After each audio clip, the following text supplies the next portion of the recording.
Alih-alih mereda, konflik antara Rusia dan Ukraina setelah 1 tahun berlalu justru semakin memanas. Di Marinka, divisi senapan bermotor ke-150 distrik militer selatan melepaskan tembakan.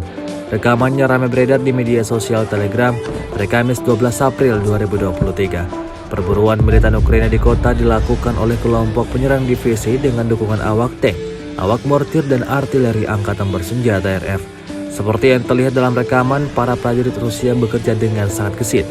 Tembakan diarahkan ke posisi angkatan bersenjata Ukraina dari awak tank T-90M Prorif dan T-72B3M, serta tembakan dari kelompok penyerang dari orang pertama. Hasilnya, posisi target berhasil dihancurkan hingga diyakini Rusia tak ada yang tersisa di sana.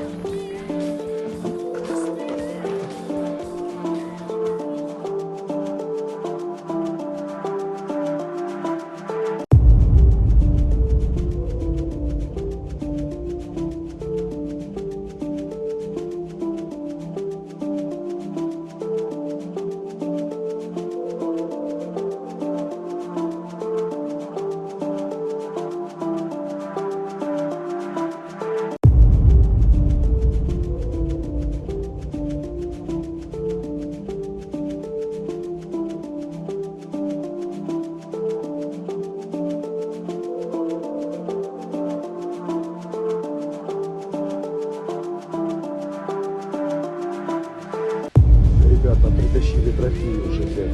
Нашли даже где посадили, блядь. И чтоб не спалило, а где. Вытащили батарею и всю хуйню. Вот она, батареечка у них. Птичка со сбросинком, с динамиком. Ну, дорогая мразь, что вы сделаешь? Куда делали динамик? Да, все здесь лежит. И даже динамик пацаны вытащили. Ну, шарят пацаны, работу делают свои. Dilaporkan Rusia secara total 407 pesawat Ukraina, 228 helikopter, 3.741 UAV, 415 sistem rudal anti pesawat dieliminir sejak awal operasi khusus.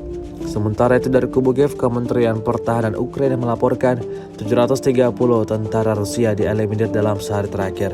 Total 180.050 prajurit Federasi Rusia meninggal sejak awal konflik hingga hari ke-413.